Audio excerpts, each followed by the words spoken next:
Snow fell soft as sighs that morning, brushing against the parched earth like a memory returning where it wasn't wanted. Elias Boone watched from his porch, one hand curled around a tin cup gone cold. Beyond the gate, the wagon rolled in slow, an old thing, the wood worn pale and the canvas slumped like a tired back. 2 mules pulled it, and a boy no older than 13 drove them, his elbows jutting like question marks. Elias didn't stand. He never did when they came. It was auction season in town. Not cattle, not land, people. The boy stopped the wagon, muttered something, and jumped down. He handed the reins to Elias without meeting his eye. There was no paper, no handshake, only a name muttered through cracked lips. "She's yours now." Came with the lot. Then he turned, boots crunching over snow, and walked back the way he came, like a boy leaving a broken toy. From the back of the wagon, the canvas parted. She stepped down. Not slowly, not stiffly. Her legs held the weight like they always had, despite 70 winters written in the curve of her back. Her boots were missing, just woolen socks, wet and threadbare.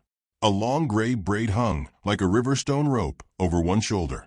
Her face, lined, proud, looked up at Elias once, then down at the frozen ground. She carried no bundle, no name stitched to her collar, just herself. Elias stood. It was all he could manage. She looked at the house, then at him. "Where do you want me?" she asked, voice low and rough, not from disuse, but too much use, like a hymn sung too long. He opened the door. Inside's warmer. She nodded once. That was the end of it. By sundown, her hands had found the broom, the hearth, the broken hinge on the pantry door. She moved with the stillness of someone who knew what work was, and didn't expect thanks for it. When Elias brought in water from the pump, he found the fire lit, beans simmering low, and 2 cups set at the table. She didn't sit. She stirred. He cleared his throat. "You don't have to do all that." "I know," she said. They ate in silence, spoons scraping ceramic. Outside, the wind picked up, flinging snow sideways across the fields. Inside, the air smelled faintly of thyme and smoke and something else, something like the way an old chapel smells when it's empty, but not abandoned. After supper, she mended a curtain by lamplight. Elias sat by the stove, boots off, rubbing one ankle that never healed right since the horse threw him 2 winters ago. He watched her hands work. The thread moved like a line drawn between lives. She didn't ask where she'd sleep. She took the cot near the pantry without a word. That night, Elias lay awake listening to the wind clawing at the eaves and the soft wheeze of her breath. She coughed once, dry, old lunged, but didn't stir. He stared at the ceiling and thought about the boy's face, the way he'd looked relieved to be rid of her. He wondered if the boy was kin, if he'd sold her like a mule he didn't want any more. He wondered what kind of life she'd had before this, and if it had ever been hers. The next morning, the town knew. By the time Elias rode in to fetch feed and nails, whispers were flying like crows behind backs. "You hear Boone's taken in a widow?" "Not a widow. Old maid nearer 80. Bought her. Came with the wagon. Must have been throw-in stock." Lord, what man would keep something like that under his roof? Elias didn't respond. He never did. But the stares followed him like lantern light, and he felt them settling on his skin even as he rode home. That night, he fixed the loose floorboard in the barn while she fed the hens. When he came in, she'd baked cornmeal biscuits without asking. They were dry, but warm. She poured coffee and passed the tin like they were old friends. He looked at her hands, veined, gnarled, stained with flour. "What's your name?" She didn't answer right away. Her eyes scanned the room, landing on the cracked window, the kettle, the sagging beams overhead. "May," she said finally. "Mabeline, really. But May's fine." He nodded, not sure what to do with the name. It was a spring name, and she was Snow. Still, it sat gently on the air between them. "You got folk?" "Had." She sipped the coffee, gaze steady. "Not anymore." Later, he found her kneeling in the yard, bare hands brushing away snow from the base of the rose bush that hadn't bloomed in years. She touched the brittle branches like they still held life. "Still roots," she murmured, "sometimes all you need." She didn't know he was watching.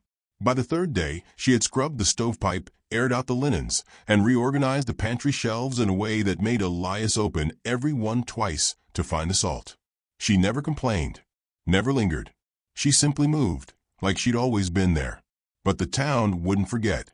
That Sunday, no one nodded as Elias passed through the church doors. Not even old Sheriff Pike, who usually grunted some half-hearted mornin'. And when the hymn book passed to her, Mabeline didn't sing, just held it. Pages fluttered in her lap like the wings of something caged. Outside, the preacher's wife whispered to another, "Pity. She was pretty once, I'm sure. But it ain't right." Elias heard it, didn't turn. His knuckles whitened on the wood of the pew. That evening, as the sun fell like spilled honey over the hills, she sat on the porch with a cup of tea and nothing else. Elias joined her. They didn't speak. The sky turned orange, then lilac, then the blue of deep breath. He watched the way she held the cup, firm, like she'd held worse. Finally, she said, "This place is quiet." "Too quiet?" he asked. "No, just honest." He didn't know what to say to that, so he said nothing. They watched the last light fade. In the stillness, a coyote called far off. Somewhere closer, a bird began its night song. The porch boards creaked under their weight, but held firm. Elias thought of all the things the town would say come morning. He thought of the fact he hadn't asked her to stay, but also hadn't asked her to leave. And somehow that mattered more. When she rose to go inside, she paused, looked back at the fading horizon, then down at the bare patch of dirt she'd cleared around the old rose bush. "Still roots," she said again. "We'll see." Then she vanished into the house, quiet as snow. And Elias, for the first time in months, stayed on the porch long after dark, staring into the cold, wondering if maybe, just maybe, something had begun. The days settled into a rhythm not unlike prayer, repetitive, quiet, and holy in a way that couldn't be explained to anyone who hadn't lived through sorrow. Mabeline never asked what needed doing. She simply found it. By the time Elias rose, always before dawn, she had already swept the coals into place and stirred the fire to life. The house no longer creaked in that lonesome way it used to. There was a new kind of hush to it. Not empty, just full of things too gentle to announce themselves. The table was wiped, the torn lace curtain mended, and the loose door on the feed shed now hung straight on its hinges. Elias hadn't mentioned it. She'd just seen how it leaned and set it right. He watched her sometimes from the edge of his work, pausing between fence posts or while hauling water from the creek. She wore his late wife's coat now, an old wool thing with missing buttons, cinched at the waist with a rope. It didn't fit quite right, but it kept her warm, and she moved in it like she'd been born to hard wind and cold light. He'd never known someone to make such a soft sound while working. She hummed, not tunes he recognized, but long drifting notes like wind threading through pine. It filled the space without asking permission. Still, the gossip hadn't quieted. He stopped by the mercantile late in the week, just to pick up oats and a hinge for the smokehouse door. Miss Delilah Grant, powdered and polished as always, stood by the jars of molasses and lifted a brow. "Elias Boone," she said, smoothing her skirt. "I hear you've taken in company." He nodded once. "She's rather seasoned, isn't she?"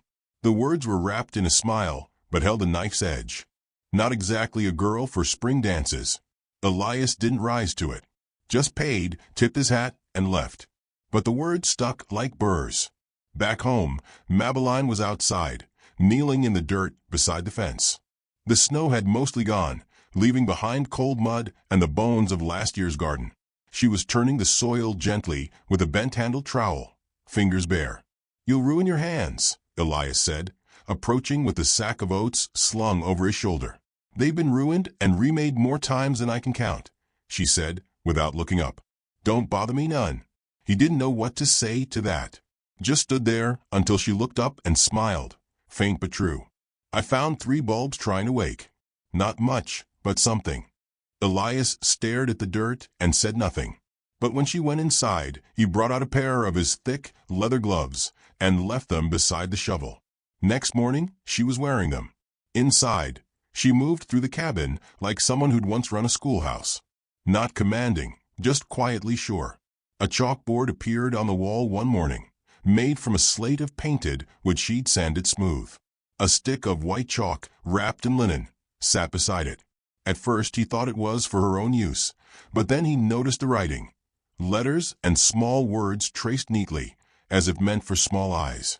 A few days later, Elias caught sight of a thin, hollow-cheeked boy hovering outside the corral.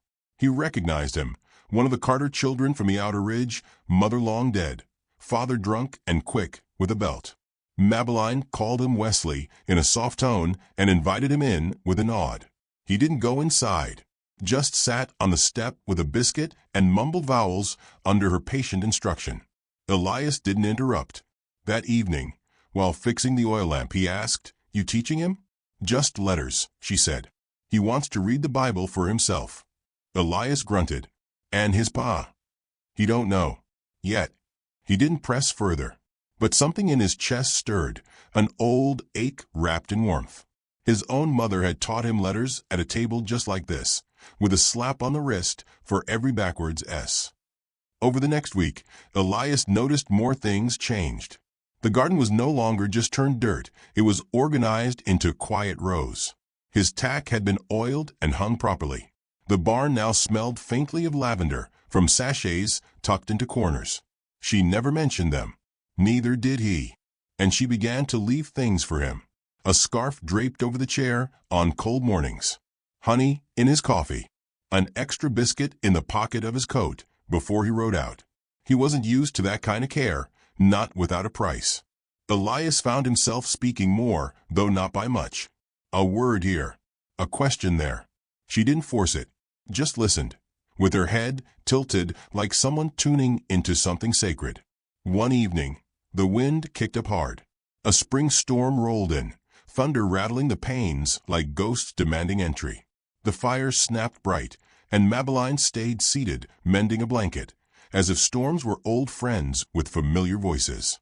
Elias poured them each a mug of hot cider. He handed one to her. Her fingers brushed his. "Thank you," she said, looking up. It was the first time he noticed her eyes weren't just gray. They held specks of amber, like ashes with memory.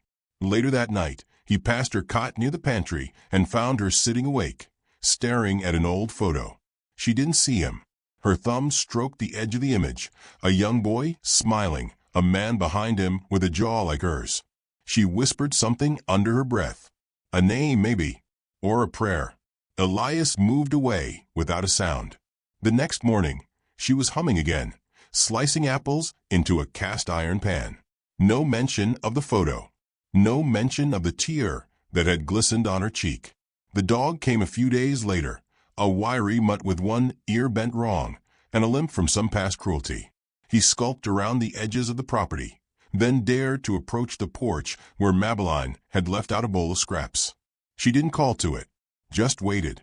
It came closer with each passing day. "Gonna keep it?" Elias asked as it licked her hand. "Hush," she said softly to the dog, not Elias. "You can stay, if you don't mind the quiet." Elias said nothing.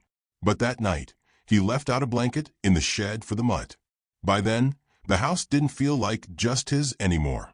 But it didn't feel like a stranger's either. One evening, as they sat on the porch watching dusk settle like a shawl across the land, Mabeline sipped her tea and said, "There's a kind of peace in doing small things well, even if no one sees it." Elias nodded. "I see it." The word surprised him as much as her. She turned to look at him, eyes steady, and nodded once. Behind them, the dog snored softly at the door. In the yard, the rose bush trembled in the breeze, buds not yet open, but alive. And Elias felt something shift inside him.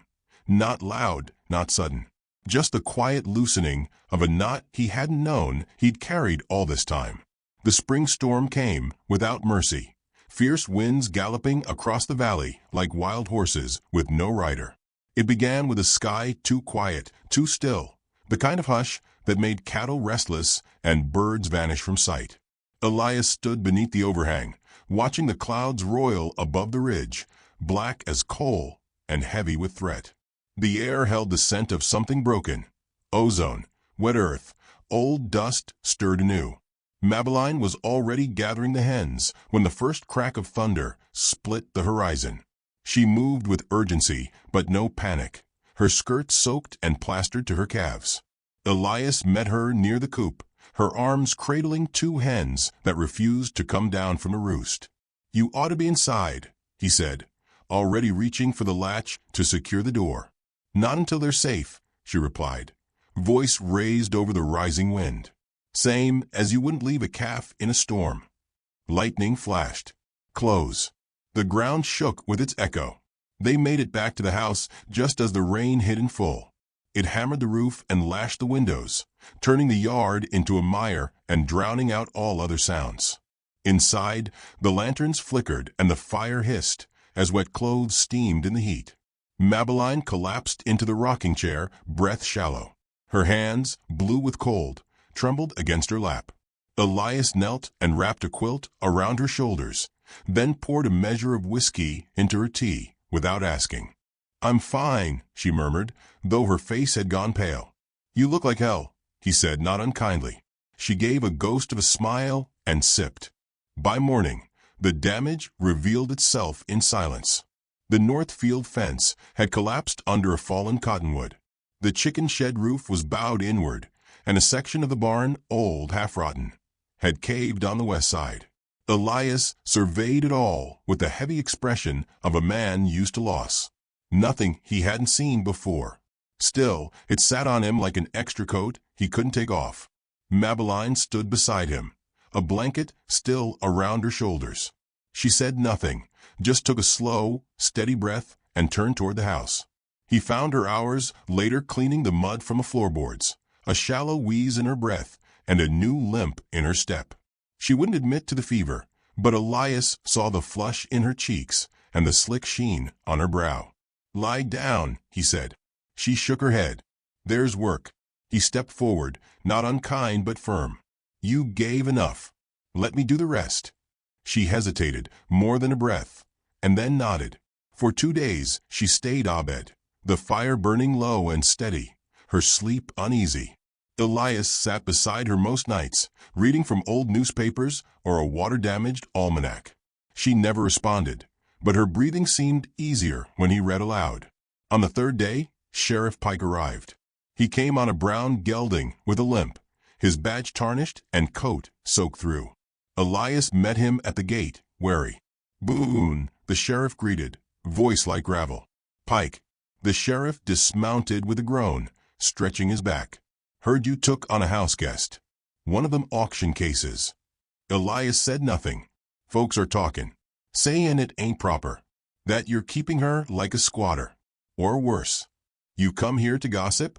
Elias asked flatly. "No," the sheriff said, looking toward the house. "Came to remind you. If she's living here, you need papers. Housekeeper, wife, nurse, I don't care. But if she's staying, it needs to be legal. She's sick. Still needs due-in." Elias didn't move, but something cold settled behind his eyes. "She steal something? Break a law?" he asked. "No," Pike admitted. "But she ain't got claim. And folks say you're keeping her." Elias stepped forward. "I don't keep people." The two men stood in silence while wind rattled the barn door and the chickens clucked warily.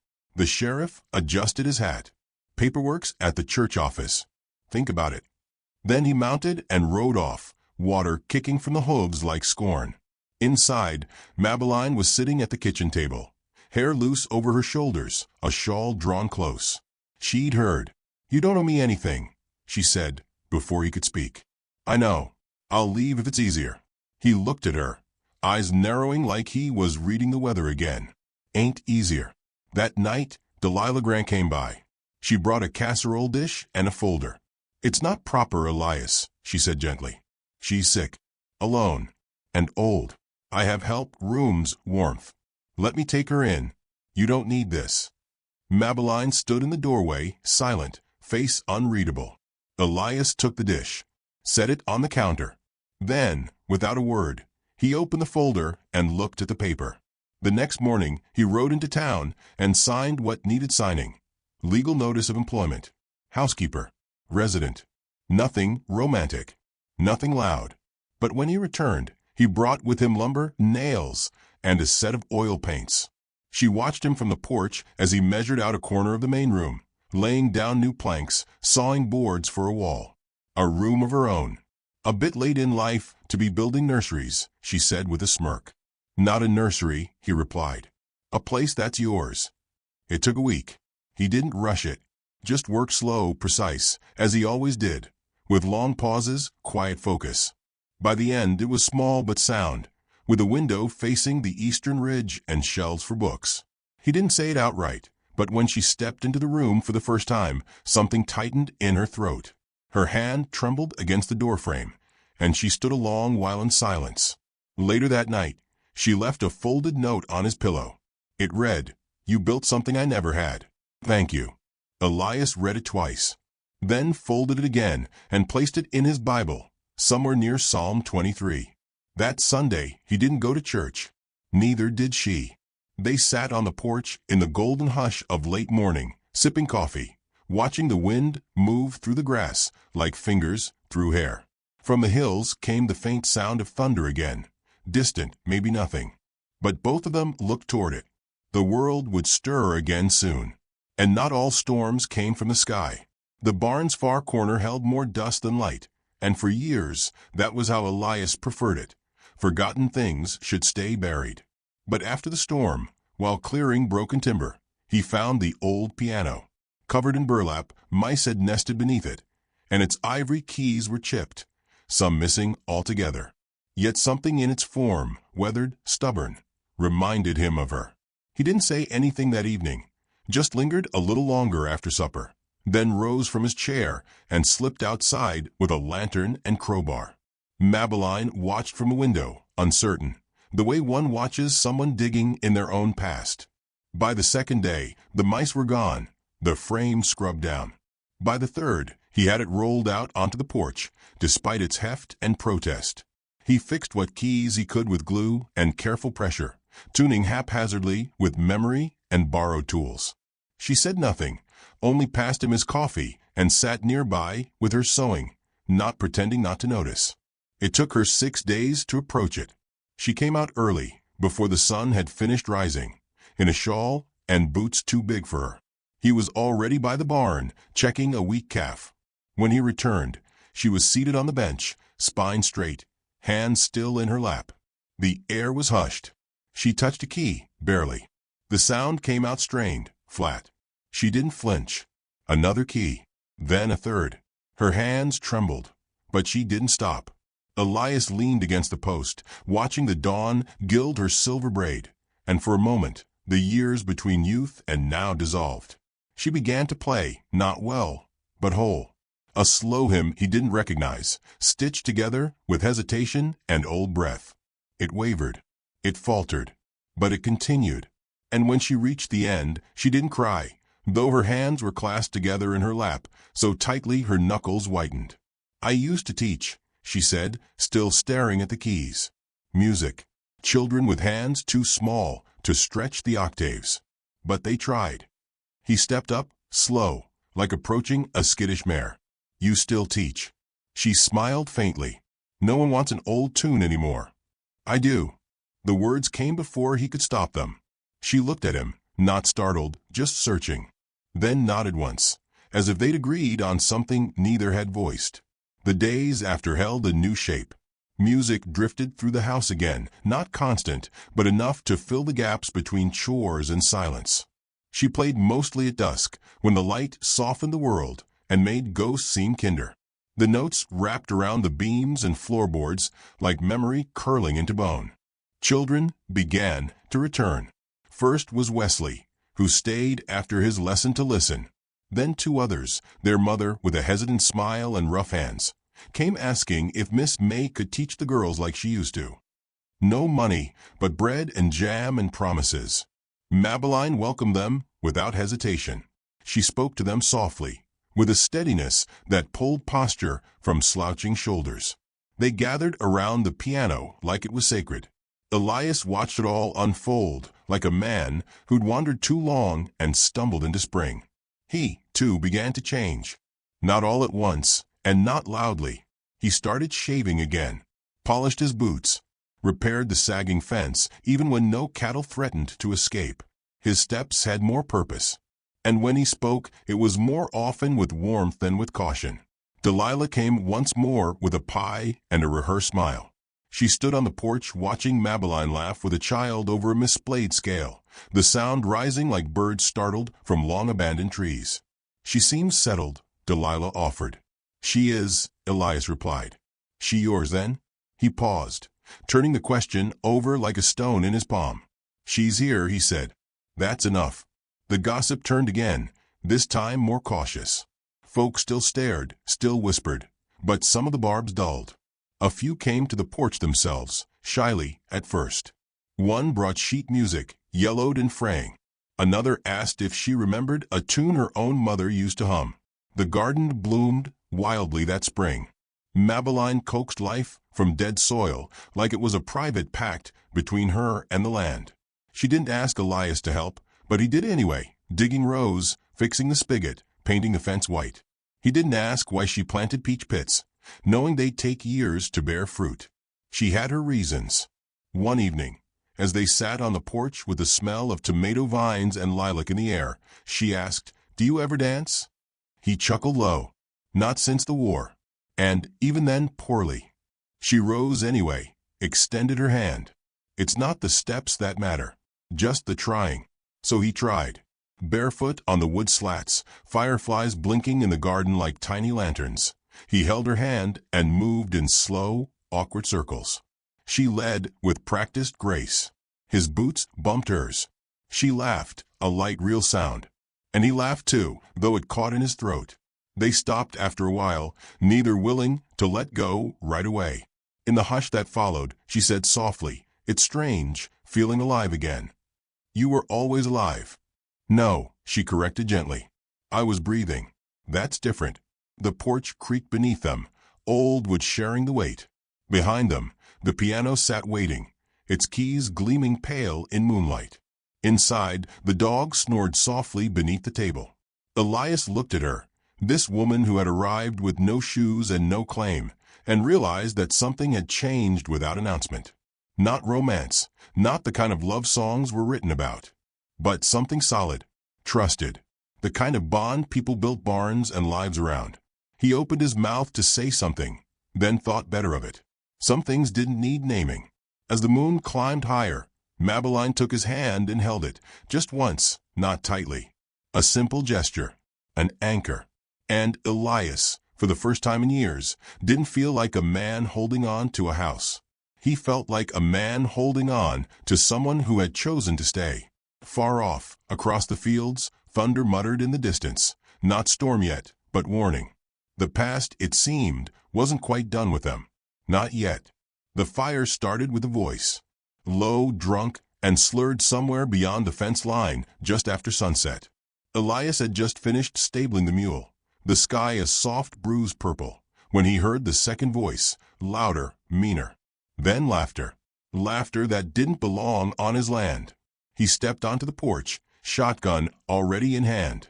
Mabeline stood behind the screen door, apron still on, holding a bowl of rising dough she hadn't yet covered.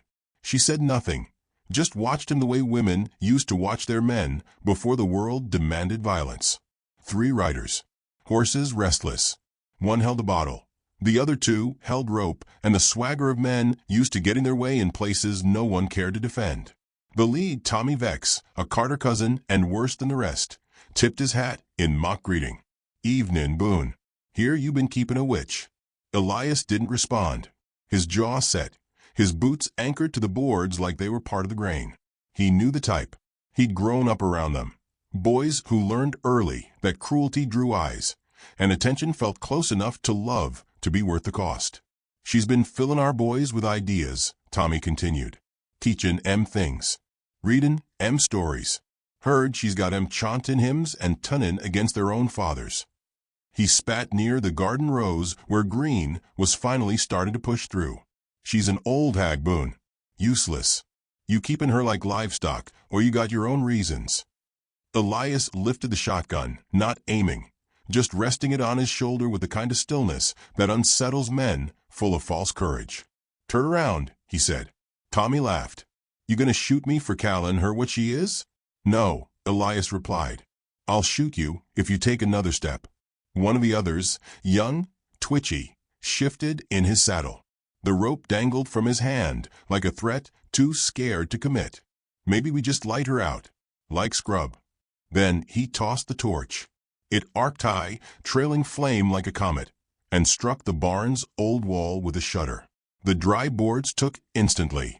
The wind did the rest. Flames roared upward, licking at the sky like the devil had risen for supper. Elias didn't shout. He just moved, quick and sharp. Gun tossed aside, coat ripped from his back. He ran for the pump, the bucket, the trough. Behind him, the dog barked wild. Chicken screamed. Mabeline didn't stay in the house. She grabbed the blanket from her cot, soaked it in water, and ran straight into the smoke. She beat at the flames with both arms, coughing but relentless, like someone who had no more fear to lose. Elias shouted her name, just once, and she looked back, eyes wild with ash and determination. "Get the animals," she rasped. He did. Together they pulled open the pen doors, dragged a stubborn mule by the halter, slapped away sparks from its hide. Mabeline staggered near the barn wall and collapsed. Elias caught her before she hit the ground. She was light, too light. He carried her across the yard as the flames devoured the roof, the sky now red as wrath. The men on horses watched, unsure. The fire had startled their bravado. Sheriff Pike arrived late, dust cloud behind him, rifle in one hand, fury in the other. He took one look at the barn, the torches, the faces, and didn't ask questions. He dismounted with a curse and raised his weapon. "Drop the rope, Carter. You're under arrest for attempted arson, assault, and for being too damn stupid to breathe free air." Tommy muttered something about jokes and lesson teaching, but the moment had shifted. The fire had turned their entertainment into a felony, and the sheriff's aim was steady despite the tremble in his leg. The riders turned. One kicked his horse hard, bolted into the dark. Tommy didn't move fast enough. Pike shot the rope from his hand and threw him from the saddle. By dawn, the fire had died. The barn was gone, just bones of timber and smoke curling like regret into the sky. The mule limped. The hens wouldn't come down from the rafters. Elias stood in the yard, soot blackening his hands and shirt, staring at what he'd lost and what he'd nearly lost. Mabeline sat on the porch wrapped in quilts, coughing into a cloth, her face pale but steady. "You could have let me burn," she said softly. "You didn't let the hens burn," he replied. She smiled, a weak thing. "You didn't build that room just to let me die, did you?" "No," Elias said. "I didn't." He crouched beside her, wiping soot from her cheek with his thumb, tender as breath. "You scared me. I've been scaring men since I was 17, she said, and he laughed, an honest, cracked sound that felt like something being born. The sheriff came back that afternoon with paperwork, apologies, and more questions than anyone wanted. Elias signed what needed signing, said what needed saying. When the town heard what happened, silence followed first, then shame, then something softer.